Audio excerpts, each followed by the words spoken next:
জয় হিন্দ সবাইকে।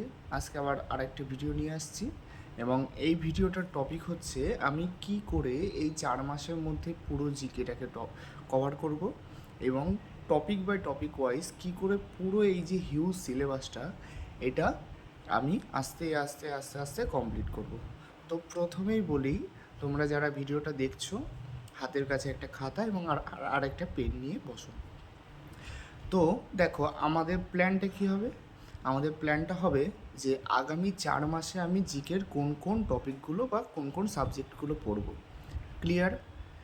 এবার আমি কি করব, প্রত্যেক ওই যে 4 মাসে বললাম যে মোট কতটা জিকে পড়ব, এবার ওই মোট সিলেবাসটাকে আমি 4 ভাগে ভাগ করে নেব। প্রত্যেক মাসে আমার টার্গেট থাকবে যে আমি ওই পরিমাণ জিকেটুকুকে কমপ্লিট করব। ঠিক আছে? এবার প্রত্যেক মাসের যে টার্গেটটা থাকবে সেটা আমি প্রত্যেক সপ্তাহে ভাগ করে নেব, আর প্রত্যেক সপ্তাহে যে টপিকটা থাকবে সেটা আমি প্রত্যেক দিনে ভাগ করে নেব। বোঝা গেল?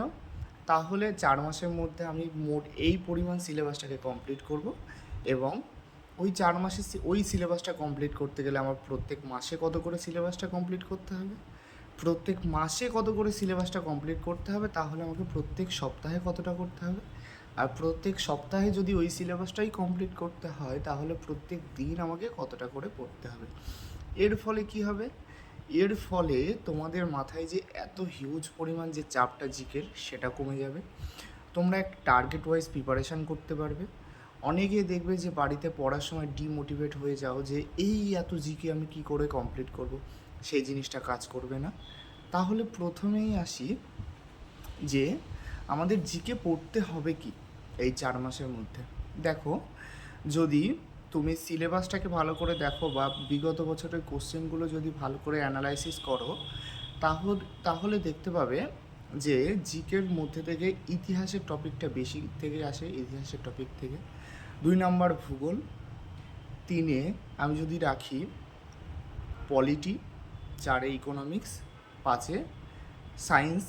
ঠিক আছে, সায়েন্সের মধ্যে বায়োলজি, কেমিস্ট্রি এবং ফিজিক্স ঢুকে যাবে। আর যদি বলি কারেন্ট অ্যাফেয়ার্স, এবং এই সব কটা চ্যাপ্টারের বাদ দিয়ে আর যদি দুটো চ্যাপ্টার আমাদের পড়তে হবে, সেটা হচ্ছে স্ট্যাটিক জিকে এবং কলা সাহিত্য। ঠিক আছে? তো সাবজেক্টিভ জিকে আমাদের দাঁড়াচ্ছে হচ্ছে মূলত 5টা। কোন 5টা? ইতিহাস, ভূগোল, পলিটি, ইকোনমিক্স এবং সায়েন্স। ঠিক আছে? তো সায়েন্সের মধ্যে আবার পরে 3টে ভাগ হয়ে যাচ্ছে। তো আমরা এইভাবেই সিলেবাসটাকে তৈরি করব। দেখো, আজকে যেহেতু অগাস্টের 10 দিন হয়ে গেল, তাহলে তোমাদের এই অগাস্ট মাসে আর হয়তো 21 দিন বা 20 দিন সময় পাবে। তো এই 20 দিনের মধ্যে কোন কোন সিলেবাসটাকে কমপ্লিট করবে?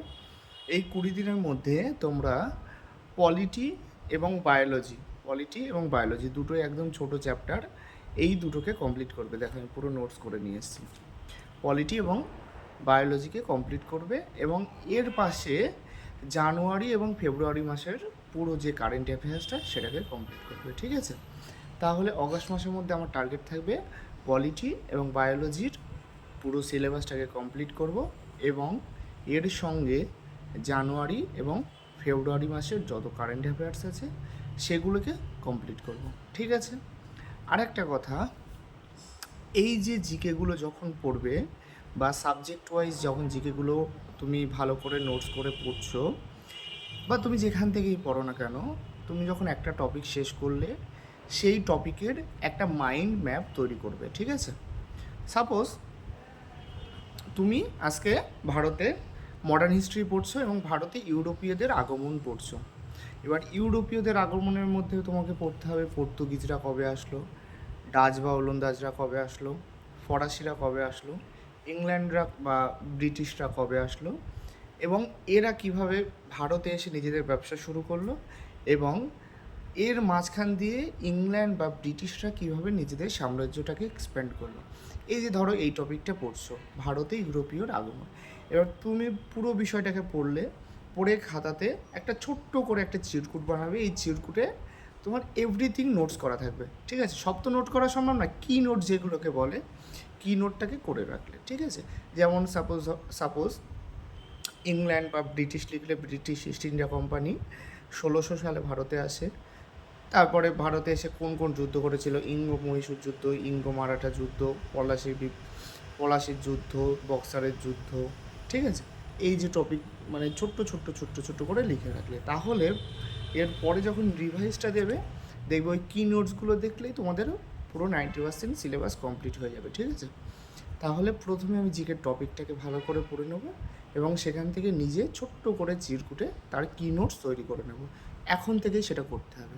তাহলে কি বললাম, অগাস্টে আমাদের পলিটি এবং বায়োলজি কমপ্লিট করতে হবে এবং এর সঙ্গে জানুয়ারি এবং ফেব্রুয়ারি মাসে কারেন্ট অ্যাফেয়ার্স আমরা কোন পর্যন্ত পড়বো, সেপ্টেম্বর অক্টোবর মাঝামাঝি পর্যন্ত পড়বো, দ্যাটস এনাফ, আর লাগবে না। তাহলে এই যে 2025 জানুয়ারি থেকে একদম অক্টোবর পর্যন্ত এই কারেন্ট অ্যাফেয়ার্সটাও এর সঙ্গে সঙ্গে চলবে, ঠিক আছে।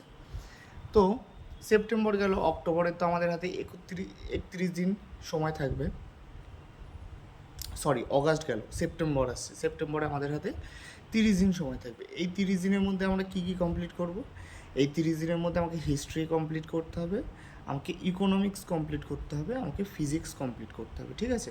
তাহলে কোন 3টে সাবজেক্ট গেল, হিস্ট্রি, ইকোনমিক্স এবং ফিজিক্স।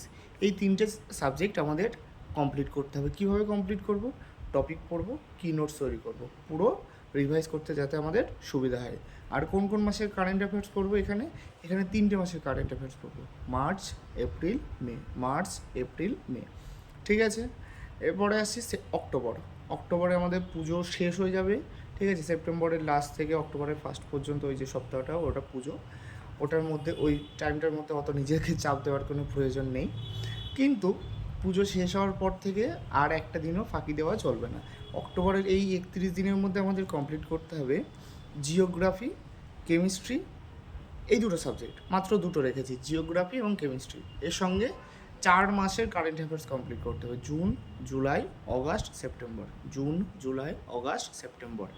আর কি করতে হবে, আর এর সঙ্গে রিভাইজ করতে হবে। কোন দুটো সাবজেক্টে রিভাইজ করতে হবে, প্রথমে যে সাবজেক্ট দুটো পড়েছিলাম পলিটি বায়োলজি, এই রিভাইসের জন্য আমি কয় সপ্তাহ নিতে পারি, প্রত্যেকটা সাবজেক্টের জন্য হয়তো 3 দিন করে আমি সব থেকে বেশি নিতে পারি। তাহলে তো 3 দিনে পুরো পলিটি বা পুরো বায়োলজি পড়া যাবে না, আমি পুরোটা পড়তে বলছিও না। তোমরা এখন পড়ার সময় যে কি নোটসগুলো তৈরি করছো তখন শুধু সেইগুলো রিভাইজ দেবা, আর মনে যদি কোনো ডাউট থাকে কোনো টপিক নিয়ে তখন সেই টপিকটা দেখে নিলে, ক্লিয়ার। তাহলে অক্টোবরে আমাদের কি কি করতে হবে, জিওগ্রাফি এবং কেমিস্ট্রি, ভূগোল এবং রসায়নবিদ্যা কমপ্লিট করতে হবে এবং রিভাইজ দিতে হবে কোন মাসেরটা, এই যে মাসটা চলছে অগাস্টের, এই 20 দিনে আমরা যে দুটো সাবজেক্ট কমপ্লিট করব, এই দুটো সাবজেক্টের পুরো সিলেবাসটাকে কী করতে হবে, আমাকে রিভাইজ দিতে হবে। আর 4 মাসের কারেন্ট অ্যাফেয়ার্স করতে হবে, জুন জুলাই অগাস্ট এবং সেপ্টেম্বর, ঠিক আছে। এরপরে আসি নভেম্বরে আমাদের পরীক্ষার মাস। এই নভেম্বরে আমাদের কি করতে হবে, পুরো অঙ্ক জিআই শেষ করে আমাদের প্র্যাকটিস সেটে চলে যেতে হবে। মনে করো সেই ভিডিওটাতে আমি বলেছিলাম কিভাবে এই যে 70 দিনকে কাজে লাগিয়ে আমাদের পুরো অঙ্ক এবং জিআইয়ের সিলেবাসটাকে কমপ্লিট করতে হবে। তখন আমাদের কাজ কি থাকবে, দেখো পুরো আমাদের সাবজেক্ট ওয়াইজ জিকে পড়া হয়ে গেছে এই 3 মাসের মধ্যে। একটু ভালো করে দেখো, আমি এই মাসে মানে অগাস্টে পড়ছি হচ্ছে পলিটি বায়োলজি, আমি সেপ্টেম্বরে পড়ছি হিস্ট্রি, ইকোনমিক্স, ফিজিক্স এবং আমি অক্টোবরে পড়ছি জিওগ্রাফি, কেমিস্ট্রি। আর পুরো আমাদের কারেন্ট অ্যাফেয়ার্সটাও কমপ্লিট। দেখছো কী সুন্দরভাবে বিষয়টাকে সাজানো হয়েছে। তুমি যখন নভেম্বর মাসে পৌঁছাচ্ছ তোমার কাছে সাবজেক্টিভ জিকের পড়ার কিছু থাকবে না, তোমাকে পড়তে হবে কি, মক টেস্ট দিতে হবে, আর যে দুটো জিনিস সব থেকে গুরুত্বপূর্ণ সেই দুটো পড়তে হবে, একটা হচ্ছে স্ট্যাটিক জিকে আর একটা হচ্ছে কলা সাহিত্য, ঠিক আছে। স্ট্যাটিক জিকে, কলা সাহিত্য, এই দুটো সিলেবাসকে আমাদের কমপ্লিট করতে হবে। এই দুটো চ্যাপ্টার আমরা কমপ্লিট করব কত দিনের মধ্যে, নভেম্বরের সব থেকে বেশি 12 থেকে 13 দিনের মধ্যে আমাদের কমপ্লিট করে নিতে হবে। তাহলে বাদ বাকি 17 দিনে কী করতে হবে, প্রত্যেকটা সিলেবাসের জন্য প্রত্যেকটা সাবজেক্টের জন্য 2 দিন করে আমি আবার সময় দেবো। এই দুদিনের মধ্যে পুরো রিভাইজ দেবো এবং সঙ্গে তো মক টেস্ট চলছেই, ঠিক আছে। তাহলে এইভাবে নভেম্বরের তোমরা যখন পরীক্ষার হলে যাবে বা পরীক্ষার হলের সামনে যাবে তখন দেখবে নিজের ভেতর থেকে একটা আলাদাই কনফিডেন্স আসবে, ঠিক আছে, যে কোথার থেকে কোশ্চেন জিজ্ঞেস করবি তুমি, ঠিক আছে। মানে তোমরাই পিআরবিকে চ্যালেঞ্জ করবে যে কোথাও না কোথার থেকে তো কোশ্চেন জিজ্ঞেস করবি। যেমন ধরো আজকে আমি দেশ এবং রাজধানীর নাম পড়ছি, ঠিক আছে, তুমি জানো যে পৃথিবীতে 194 থেকে 195টা দেশ রয়েছে। এবার তুমি কি করছো, যখন দেশ এবং রাজধানী পড়ছো, তুমি ম্যাপটা নিয়ে নিলে, পৃথিবীর ম্যাপটা, এবং এশিয়ার দেশ থেকে শুরু করলে পুরো এইভাবে পড়তে পড়তে এইভাবে গিয়ে উত্তর আমেরিকা, দক্ষিণ আমেরিকা করে, ইউরোপ করে, এটা হচ্ছে আফ্রিকা করে, ওशिয়ানিয়া করে কমপ্লিট করে দিলে। তাহলে তোমার যখন পুরো পৃথিবীর দেশ এবং রাজধানীর নাম মুখস্থ থাকবে, কোনো না কোনো দেশ তো জিজ্ঞেস করবেই, আর তুমি তো সেটা পারবে। ঠিক আছে, তাহলে এই যে দেশ এবং রাজধানী কী করে পড়তে হবে এর একটা ভিডিও দেখবে আমার ইউটিউব চ্যানেলে দেওয়া আছে। কোনো যদি মনে হয় কখনো কীভাবে পড়তে হবে সেটা দেখে নেবে। এই যে এইভাবে যে জিকেটাকে কমপ্লিট করতে হবে, নিজেকে আজকের থেকে নিজেকে কমিটমেন্ট করো যে আমি পুরো এইভাবে নিজের সিলেবাসটাকে কমপ্লিট করব। পুরো খাতায় যে টপিকগুলো বললাম, যেভাবে বললাম, সেগুলোকে লিখে ফেলো। এবার তুমি জানো যে এই 1 মাসের মধ্যে, মানে এই 20 দিনের মধ্যে আমাকে যদি পলিটি এবং বায়োলজি শেষ করতে হয়, তাহলে এই 10 দিনের মধ্যে আমাকে পলিটি, নেক্সট 10 দিনের মধ্যে আমাকে বায়োলজি শেষ করতে হবে। আর প্রত্যেক দিনে এই 20 দিনের মধ্যে যদি আমাকে 2 মাসে কারেন্ট অ্যাফেয়ার্স শেষ করতে হয়, প্রথম 10 দিনে আমাকে জানুয়ারি এবং নেক্সট 10 দিনে ফেব্রুয়ারি শেষ করতে হবে। এটা তোমার মাথায় থাকবে। এবার পলিটি তুমি 10 দিনে কীভাবে শেষ করবে? তুমি জানো যে পলিটিতে মোটামুটি 448টা আর্টিকেল আছে। কোশ্চেন কোথার থেকে জিজ্ঞেস করবে? সংবিধান থেকে তো জিজ্ঞেস করবে, আর সংবিধানে আর্টিকেলের বাইরে তো কিছু নেই। আর তুমি যদি ওই আর্টিকেলগুলোকে ধরে ধরে ধরে ধরে পড়ো প্রত্যেক দিন, দেখবে যে সংবিধানের 99.9% ওই আর্টিকেলের ভেতর থেকে আছে। কোনগুলো আলাদা আছে, কোনগুলো কোন দেশ থেকে আনা হয়েছে, ঠিক আছে, অ্যামেন্ডমেন্টগুলো পড়তে হবে, সংশোধনীগুলো, বিভিন্ন কমিটিগুলো পড়তে হবে, ব্যাস এইভাবে পড়তে হবে। ঠিক আছে, আর তোমরা যদি এই যেভাবে প্ল্যানটা দিলাম সেভাবে যদি নিজেদেরকে কমফোর্টেবল না করতে পারো বা কমফোর্ট জোনে না ফেলতে পারো, তাহলে আমি একটা জিকের ব্যাচ চালু করেছি, ঠিক আছে, অনলাইনে। আমার হয়তো কিছু এই ভাই বোনদের রিকোয়েস্ট ছিল, তো শুরু করেছি। তার ফিজ হচ্ছে মাত্র 25 টাকা প্রত্যেক মাসে, মানে আগামী 4 মাসের ফিজটা আমি একবারে নিয়ে 100 টাকা ফিজ করেছি। এই টাকাটাও নিতাম না, কেননা একদম ফ্রিতে পড়ালে তো গা ছাড়া ভাব। এই জন্যই এই 100 টাকাটা নেওয়া। তোমাদের যদি মনে হয় যে আমাদের জয়েন করা উচিত, কেননা তোমাদের ঠিক যেভাবে টপিকগুলো বললাম, আমি ওদেরকেও এইভাবেই জিকের টপিকগুলো কমপ্লিট করাবো। তোমাদের যদি মনে হয় যে দাদার সঙ্গে যুক্ত হব এবং এই 4 মাসে দাদার সঙ্গে পুরো জার্নিটাকে এনজয় করব, তাহলে অবশ্যই আমার সঙ্গে যুক্ত হতে পারো, ঠিক আছে। আর যদি মনে করো না, আমি বাড়িতে নিজের মতো করে নিজে করব, তাহলে তো খুবই ভালো। আমি কিভাবে করাবো?